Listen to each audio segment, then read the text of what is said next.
everyone, we are here to interview two elders from two different families in order for us to know their cultural beliefs and practices in their community valued by the elders. Ako po pala si Gwyneth Anguiang po, isa pong mag-aaral ng Alicia National High School. Maaari ko po bang matanong kung ano po yung pangalan po ninyo? Hindi. Rizal Pascua, Ilang taon na po kayo? 64, Saan po kayong lugar lumaki po? Tagupan. Sa inyo pong past years, ano po yung mga kultura, nakagisnan nyo pong kultura o paniniwala na hanggang ngayon po is pinapahalagan ng mga matatanda po? Yun yung magmano sa magulang. Isa yun. Ano pa po yung mga nakagisnan nyo pong paniniwala po? Marami, kaya rin hindi ko na matandaan. Kagaya nung, ano ba yun? Magdasal bago kumain, bago matulog. Bakit po kaya po natin ginagawa yung mga yun po? Ewan ko ba sa mga ninuno namin? Ano naman ang ginagawa nila? Sige po. Thank you po. Ayun lang. Opo.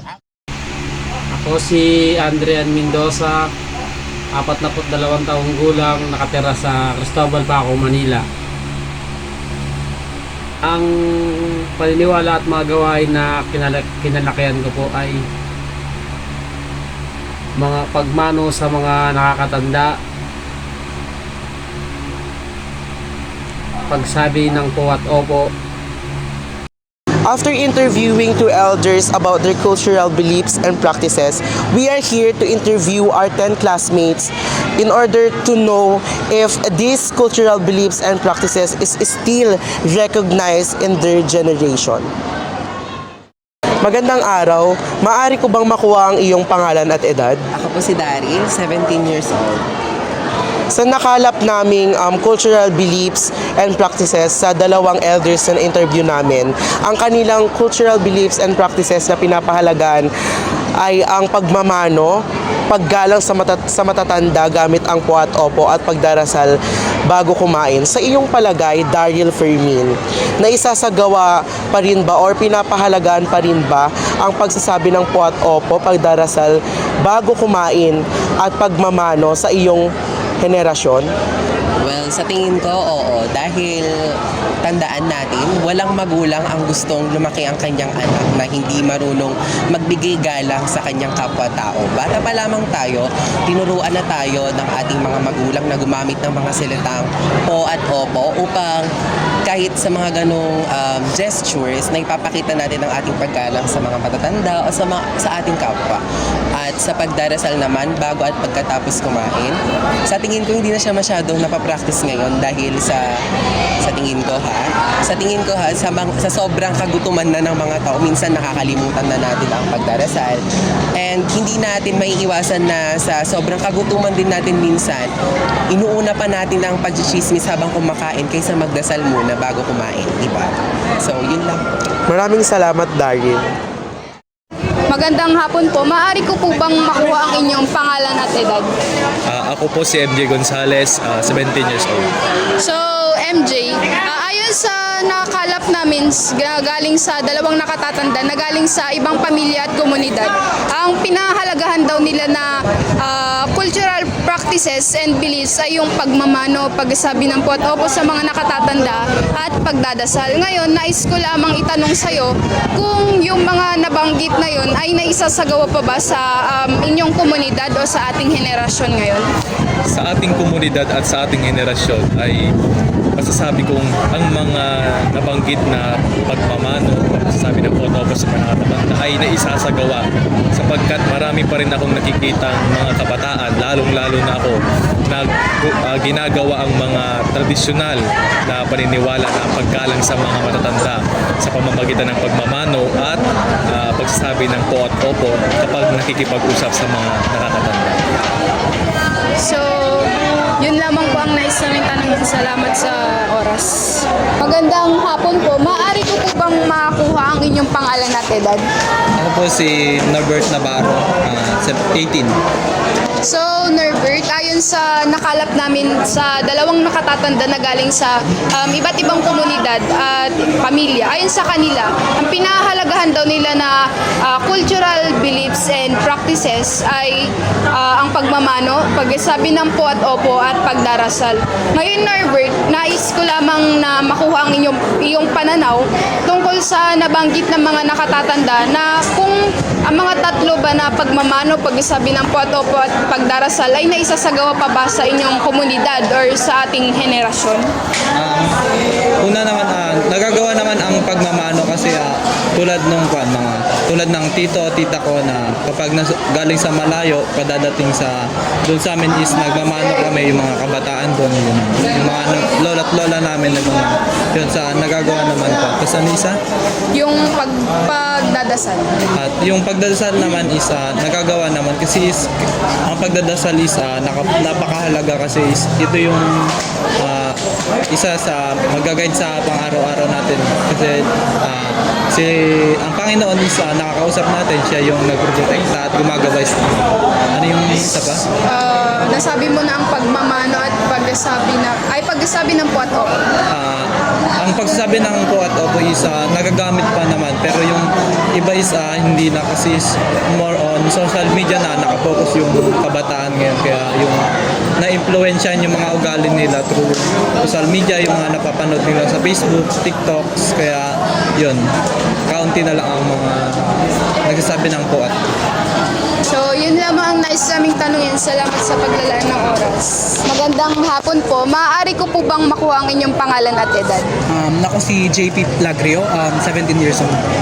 So, JP, nais ko lamang sabihin na ayon sa nakalap naming dalawang matatanda na galing sa iba't ibang komunidad at pamilya, ayon sa kanila, ang pinahahalagahan daw nilang cultural beliefs and practices ay ang pagmamano sa mga nakatatanda, pagsasabi ng po at opo at pagdarasal. Ngayon, JP, nais ko lamang itanong sa iyo kung yung mga nabanggit ba na tatlong cultural practices or beliefs ng mga nakalap namin ay naisasagawa ba sa inyong komunidad or sa ating henerasyon? Dun sa pagmamano at saka pagsasalita ng po at opo, alikas na kasi sa ating mga Pilipino yan na sa tubing makakakita tayo ng mga nakakatanda sa atin, ginagawa natin ito, isinasagawa natin ang mga ito. Kung tatungin mo ko sa henerasyon natin, oo, nagagawa pa rin siya sa ngayon. Doon naman sa pagdarasal bago kumain, hindi na siya nagagawa ng henerasyon natin ngayon. Ayon sa aking obserbasyon lamang, hindi na siya nagagawa dahil sa oras na nag-umpisa tayong kumain, kain na lang talaga. Hindi na nakakalimutan natin magpasalamat sa buong may kapal sa biyayang ating mga nakatanggap. Mas inuna natin, minsan nagsa-cellphone na lang tayo, hindi pinipicturean pa natin yung bago tayo kumain, bago magdasal. Minsan naman, nagdarasal tayo, ngunit sa gitna na ng pagkain natin kapag naaalala lang natin. Yun po. So, yun lamang. Salamat. Magandang hapon po. Maaari ko po bang makuha ang inyong pangalan at edad? Ako po si Harry Lloyd Aguilar Palanggueyo, 17 taong gulang. So, Harry Lloyd, ayon sa nakuha namin or nakalap namin galing sa mga dalawang nakatatanda, ang pinahalagahan daw nila na cultural practices and beliefs ay ang pagmamano, pagsasabi ng po at opo sa mga nakatatanda at gayon na din ang pagdarasal. Ngayon naman, Harry Lloyd, nais kong tanungin kung yung mga cultural beliefs ba yun na nabanggit ng mga nakatatanda ay naisasagawa pa rin ba sa inyong komunidad or sa inyong henerasyon ngayon? Bilang kabataang Pilipino, alam naman natin na ang pag-show ng respect sa atin ay nakakintal na sa pamamagitan ng pagmamano, pagsasalita ng po at opo.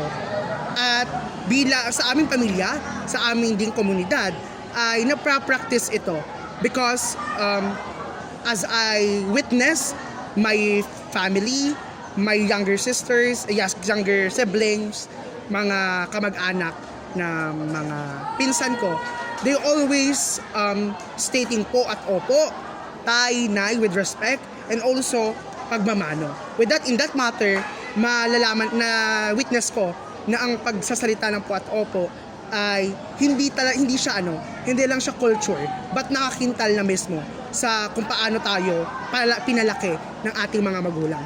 And sa pagdarasal naman natin ay medyo magkakasulungat siguro ang aking persepsyon dahil mismo sa aking pamilya hindi na nasasagawa ang pagdarasal sa pag bago kumain, bago matulog, dahil siguro we are in a social media days na kung saan technology days na pwede na tayong mapag-isa dahil may cellphone na tayo, pwede natin gawin ang mga bagay-bagay through social media. And with that matter, makikita natin na hindi na kami sa family namin, hindi na namin nararamdaman yung unity as a whole because of this technology and also because of the hectic schedule na minsan late ako umuwi, minsan naman may ginagawa ako. Kaya sobrang busy, hindi na nakakapag-isa na magdasal. So, yun lang. Magandang hapon po. Maaari ko po bang makuha ang inyong pangalan at edad? My name is Eduardo Domingo and 17 years old. Eduardo, ayon sa nakalap namin sa dalawang nakatatanda na galing sa iba't ibang pamilya, ayon sa kanila, ang pinakahalagahan daw nila na kultura o paniniwala ay ang pagsasabi ng po at opo sa nakatatanda, pagmamano at pagdarasal bago kumain.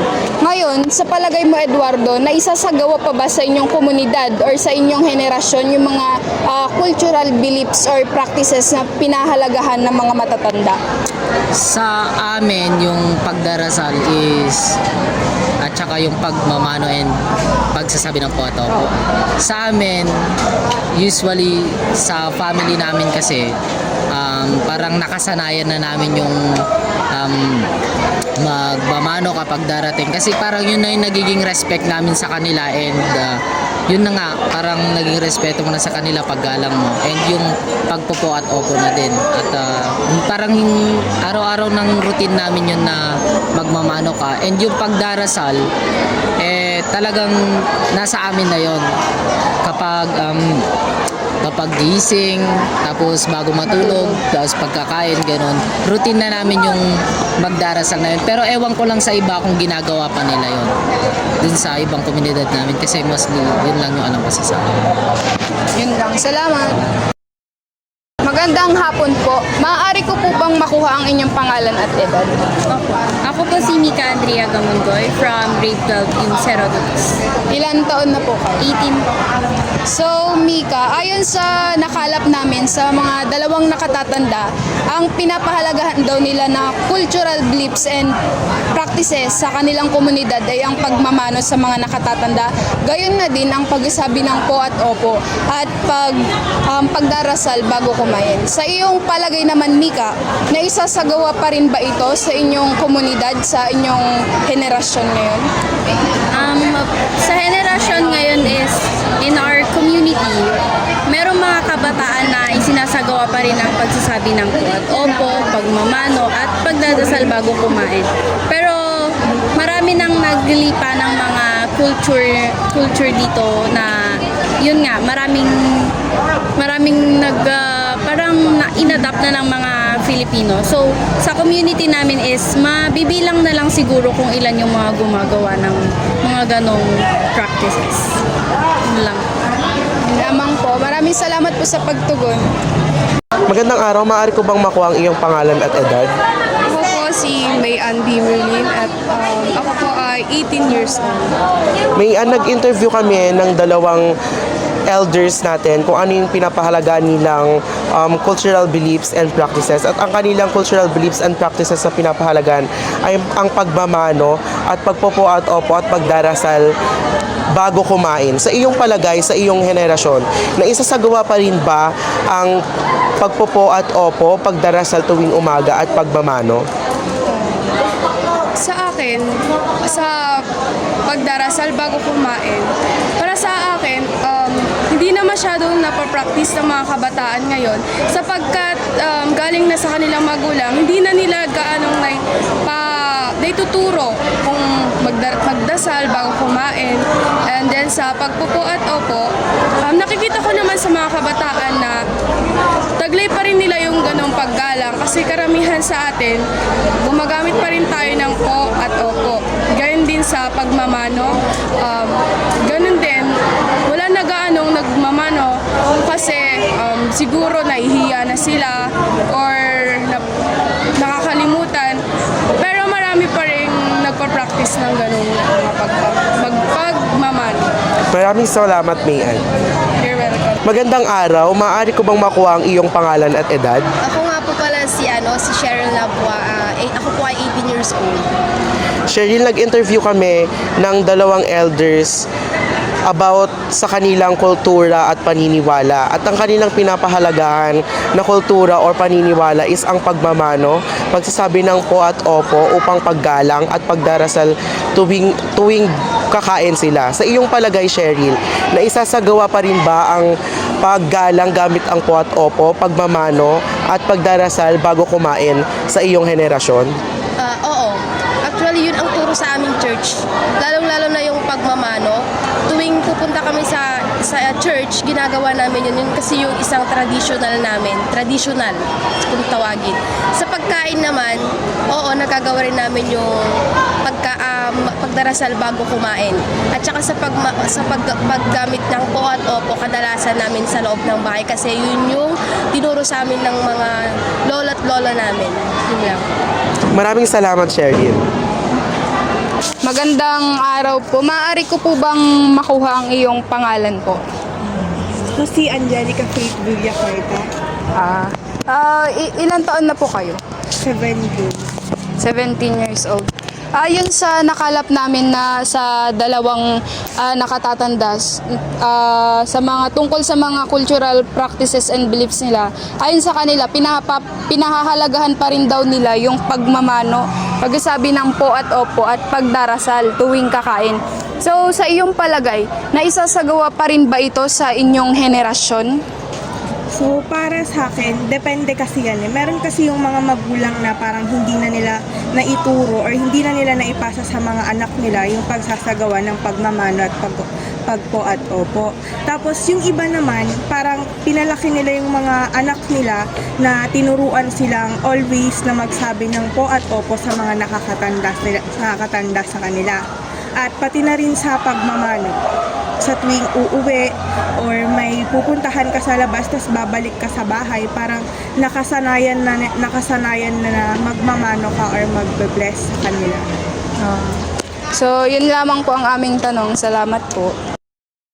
Ayon sa nakalap naming impormasyon, meron pa ring mga paniniwala at kagawian sa ating kultura na hanggang ngayon ay lingid pa rin sa mga kabataan ngayon. Hindi maipagkakaila na hindi na ito na isasagawa ng mga kabataan sa ibang komunidad, kaya naman nararapat lamang na ating pagyamanin pa ang malagintong paniniwala at kagawiang ito upang mapanatili natin itong buhay sa susunod pang mga henerasyon.